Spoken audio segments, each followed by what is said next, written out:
അപ്പൊ ബിജുടാ ഒന്ന് വേദിയിലേക്ക് വരൂ.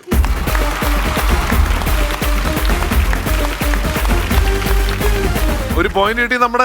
നമ്മുടെ റിഷാദ് ജയിച്ചിരിക്കുകയാണ് കേട്ടാ. പക്ഷെ നമുക്ക് എന്തായാലും റിഷാദിന്റെ ലിസ്റ്റിലുള്ള രണ്ടുപേരെ അങ്ങ് തീർക്കാം. ആരൊക്കെയാ? ആദ്യമായിട്ട് അനിൽ നെടുമങ്ങാട് ചേട്ടന്റെ പാവാട എന്ന് പറയുന്ന സിനിമയിലെ ഒരു ഡയലോഗ്. ഉദാഹരണത്തിന് മീശ മാധവ് എന്ന് പറഞ്ഞ സിനിമയുടെ തുടക്കത്തിൽ രഞ്ജിത്ത് സാറിന്റെ ഒരു ഡയലോഗ് ഉണ്ട്. അത് കേൾക്കുമ്പോ ഒരു ഇതാ ഞാനാണ് കേട്ടോ ഈ സിനിമയുടെ കഥാപറച്ചിലുകാരൻ. ഇനിയിപ്പോ നീ ആരാ, എനിക്കെന്നാടാ ഇത് പറയണ ഒരു യോഗ്യതാണ് ചോദിച്ചാ ഈ വെള്ളക്കള്ള് ഷാപ്പിടുന്ന് കള്ളു കുടിക്കുന്ന എനിക്ക് പിന്നെ എന്നാ യോഗ്യതാടാവേ?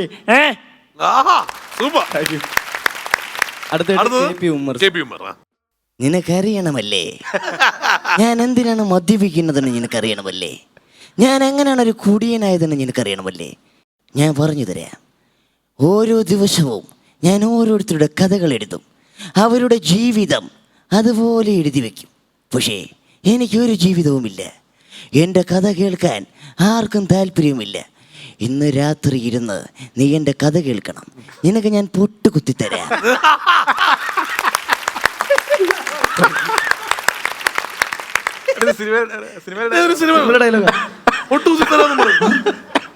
ഈ പൊട്ടാണോ പുട്ടാണോ? ശരി, പണ്ടത്തെ സിനിമയാ. അതെനിക്ക് മനസ്സിലായി. KP ഉമ്മറാണല്ലോ കഴിഞ്ഞ ആഴ്ച ഇറങ്ങിയ പടത്തിൽ. അപ്പോ സന്ദീപ് ലിസ്റ്റിലോട്ട് കിടക്കാം. ആദ്യം വിനയ് ഫോർട്ട് തന്നെ. ഓക്കെ, ഉറുമ്പുകൾ ഉറങ്ങാറില്ല.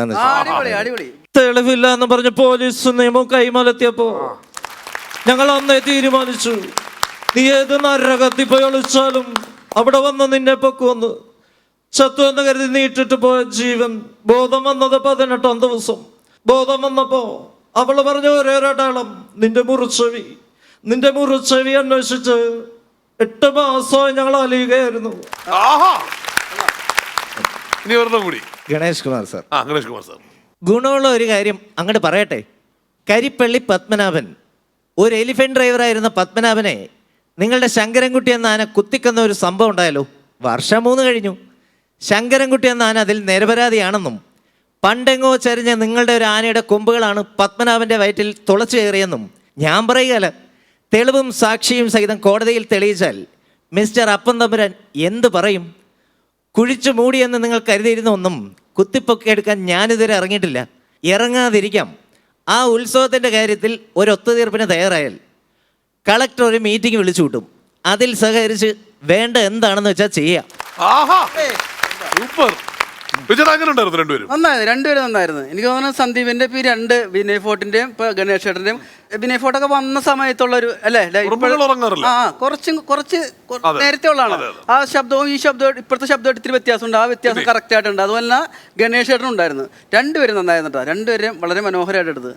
പക്ഷെ അതിന്റെ മറ്റേ ഡയലോഗ് എനിക്ക് ഇഷ്ടപ്പെട്ട ഉമ്മറിന്റെ ഉണ്ടല്ലേ അത്. പക്ഷെ നന്നായിരുന്നു. ഉമ്മറിനെ എനിക്ക് ഭയങ്കര ഇഷ്ടപ്പെട്ട. പിന്നെ അനിലേട്ടന്റെ അങ്ങനെ ആരും ഇതുവരെ എടുത്തിട്ടില്ല, ചെയ്യാത്ത സാധനമാണ്. രണ്ടുപേരും നന്നായിരുന്നു. രണ്ടുപേരുടെ സ്റ്റാറും നന്നായിരുന്നു. ഓക്കെ,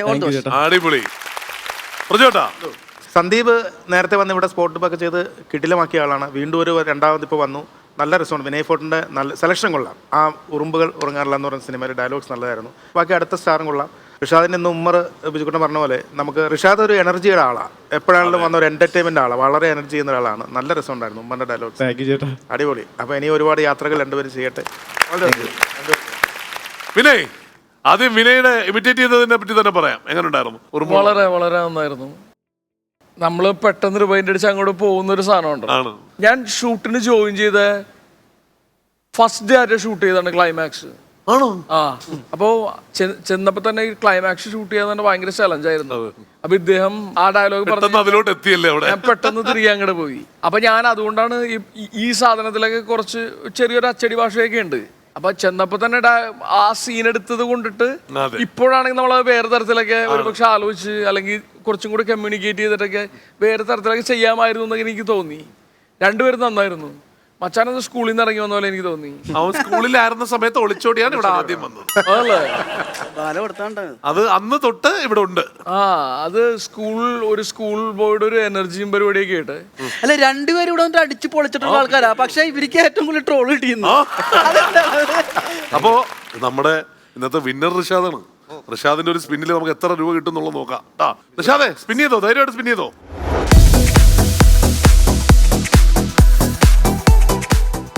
വിജയടാ ഒരു സ്പിന്നെ പിടിച്ചു കൊടുത്തേ. 1 വേണോ 12 വേണോ? 1 എന്ന് പറയുന്നത് ഡയമണ്ടിന്റെ തൊട്ടടുത്തായിരുന്നു. 1 ബിജുചേട്ടൻ 12ന്റെ ആളാണ്. സന്ദീപാണ് ഏതെടുക്കുമായിരുന്നു? സന്ദീപ് 12 എടുക്കോ 1 എടുക്കോ? ബിജുക്കുട്ട ചേട്ടന്റെ സൈഡിലേക്ക്. വിനയ് ആണെങ്കിൽ എന്തെടുക്കും? 1 അല്ലേ? പ്രജോട്ടനോ? ഞാൻ 1 എടുക്കും. 1. ഇപ്പൊ 12ൽ നിങ്ങൾ രണ്ടുപേരും ഉള്ളത്. സന്ദീപേ നഷ്ടപ്പെട്ടു പോയ 12 നമ്മൾ ആദ്യം കാണും. പേടിക്കണ്ട. നഷ്ടപ്പെട്ടു പോയ 12. Let's open number 12. 10,000 രൂപയായിരുന്നു. പിന്നെ ഇതേ ഉറങ്ങി. Now let's open number 1.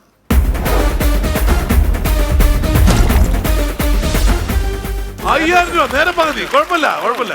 അപ്പൊ എന്തായാലും കലക്കി. അപ്പൊ രണ്ടുപേരും പിടിച്ചടാ, വരൂ. രണ്ടുപേരുടെ കൈ പിടിച്ചോളൂ. സന്ദീപ് വരൂ. ഒരുമിച്ച് മുമ്പോട്ട്. All the best.